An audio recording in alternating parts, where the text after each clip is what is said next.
Hi everyone, and welcome to this edition of our webinar. I'm so glad you could join us today. We're diving into something sweet and simple, grape jelly. It's a recipe that really celebrates fresh local flavor. Now, the grapes and juice we're using today came from Ives Hollow Vineyard right here in the Capital District. It's a beautiful 2-acre vineyard tucked away in southern Washington County.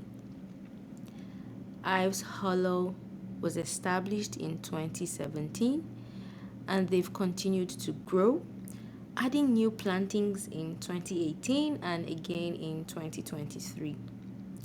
They currently grow 4 varieties of wine grapes and 3 varieties of seedless table grapes. And if you're looking for a fun fall activity, they host You Pick weekends from mid to late September, sometimes even into early October. There's honestly nothing better than working with fresh, locally grown produce. That's why we always encourage you to check out our Harvest Connection website. It's a great place to find farms, orchards, and markets offering local fruits, veggies, and more, all right in your community. When you buy local, you're not just getting the best flavor, you are supporting farmers, you're strengthening our local economy, and keeping agriculture thriving right here at home.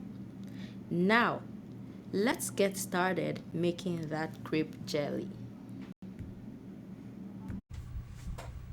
Today we are covering the basics of jelly products: jelly, jam, preserves, and marmalades.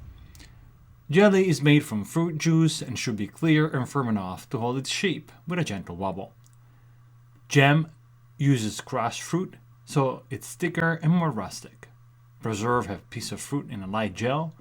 Marmalade is a soft jelly with a small piece of fruit on and peel, most often citrus. All of these rely on the same 4 things: fruit, pectin, acid, and sugar. Get those 4 in balance, and you get a reliable set of good flavors. That's the big picture for everything we'll talk about next. Every successful gel depends on 4 parts. Fruit bring flavor and some natural pectin. Slightly underripe fruit has more pectin and helps with the set. Pectin is the gelling agent that forms the structure. Acid activates pectin and keeps flavor bright. Low acid fruit often need lemon juice or citric acid. Sugar does more than sweeten. It binds water so the gel firms, helps preserve the product, and supports color. If you change one of these 4, you usually need to adjust the others. That's the core idea behind every tested recipe. Fruits fall into 3 groups. Group 1: high pectin and acid. These often gel well with just sugar.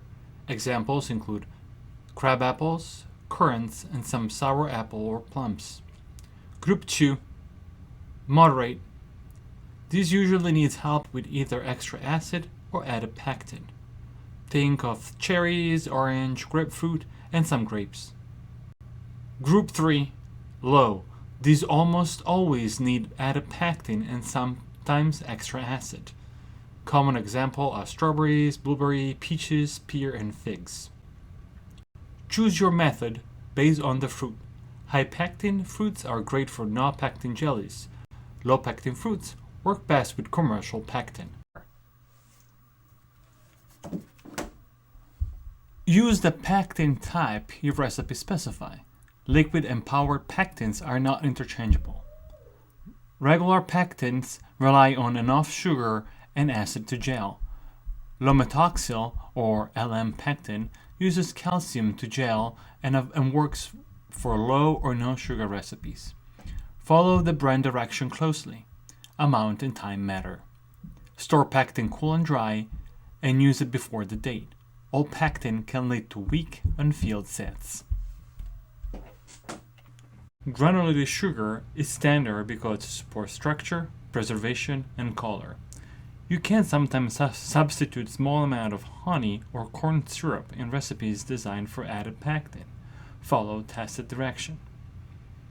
For reduced or no sugar, choose a recipe that uses LM, low methoxynyl pectin. Avoid heavy flavor sweeteners like molasses because they can overwhelm the fruit. Bottom line, match the sweetener to the pectin and the tested recipe for the set you want. Added pectin methods are fast and consistent. You get a dependable set, higher yield, and you can use fully ripe fruit, but you must follow direction exactly.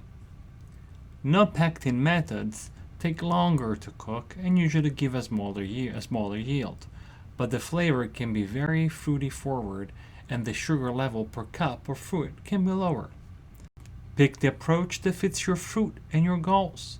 Speed and certainty without a pectin, or a classic cook down style without it.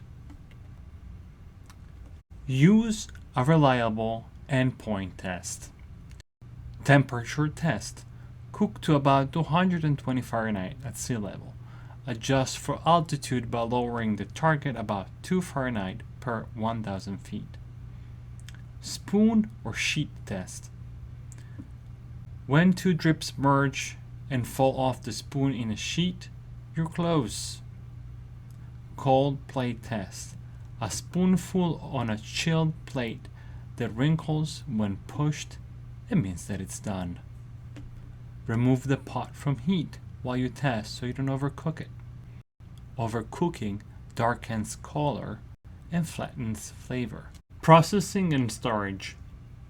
Use a half pint or smaller jars for best quality. Clean hot jars are fine if total process time is 10 minutes or more. Otherwise, sterilize.